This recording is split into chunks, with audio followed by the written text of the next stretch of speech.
Hi, I'm Bill McKendry, author of Do More Good, and I'm in my office here in Grand Haven, Michigan. When people come here to visit us, they often notice many of the artifacts that we have sitting around the office from my 30-year career in advertising and marketing for both corporate organizations as well as major nonprofit organizations. Some people even notice some of the awards that we have sitting around on our shelves. But I can tell you for sure, my favorite artifact happens to be a model release that we had signed by a very special talent. That special talent was Mother Teresa. Back in 1996, we actually had the opportunity to film her in Washington, D.C. People often ask me, what was it like working with Mother Teresa? What did you learn about her and the way she approaches her mission? And I could tell you that I could talk for hours, literally, about that day. But as we were kind of setting up for the day, and I was working with some of her handlers, which happened to be other nuns. You have to remember at this point, this is 1996. Mother Teresa is 86 years old, and she actually passes a year later. So it was a very unique opportunity from that front. But she had people that she worked with and helped manage her schedule, and one person happened to be a 72-year-old nun who I was working with to get this model release signed. And kind of as we were going about our business and talking about what was going to transpire during the day, Sister Sylvia, who is the 72-year-old nun that I mentioned earlier, she asked me, she says, Bill, this seems like a really unique thing. You say that you're in advertising and marketing, but how is it that you're here today and you're filming Mother Teresa, and it seems like you're putting together a project that is about helping people and society? She said, I guess I didn't see branding and marketing working that way. And I said, sister, that's a great observation, because it doesn't normally operate that way. Usually advertising and marketing people are working on things that are all about, pushing goods and pushing services and selling something to the marketplace. But I pivoted my career in 1994 and stopped working with large brands and large agencies, and decided that I was going to focus on using my gifts to be able to communicate on behalf of nonprofit organizations, to be a voice for charity, for human kindness, and also for faith.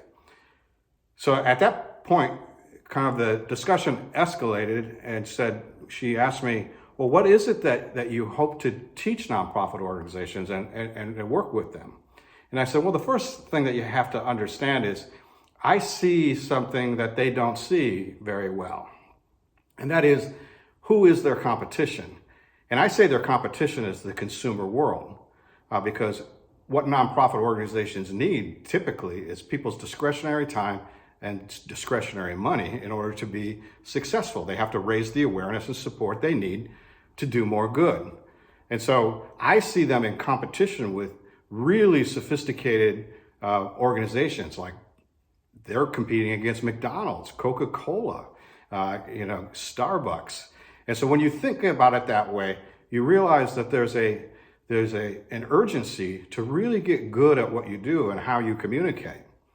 Because ultimately, it is a nonprofit organization's job to raise support and raise awareness for the cause that they're working on.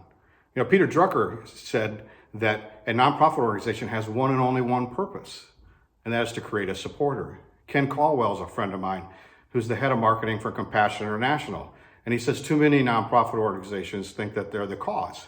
But in reality, what they are is the conduit that helps the cause and advances the cause. And at that point, Sister Sylvia looked at me and she said, Bill, I get that. And actually, Mother Teresa and I talk about this all the time. I said, you do? And she said, we use a little bit different phrase than do more good. We use the phrase, no margin, no mission. And I said, Sister Sylvia, that's pretty impressive. I mean, that's like something you would hear from a Harvard MBA or something like that. I didn't expect to hear it from a 72-year-old nun. But she said to me, and she said it very seriously, she said, Bill, do you think Mother Teresa really wants to come to Washington, D.C. accept an award at the White House this evening, and or does she want to go anywhere and travel and accept awards and give speeches? She doesn't. She wants to stay in Calcutta and help the people that she is committed to helping. However, she knows that if she doesn't get out there and create the awareness and the support for their mission, they're not going to be able to achieve their mission. And she also knows the more that she gets out there and communicates and meets people and tells them of the great things that they're doing and the great things they still want to do, they'll raise more support. So they understood no margin, no mission is a way to do more good. So it was a fantastic opportunity to work with them, and I'm blessed by working with them to this day.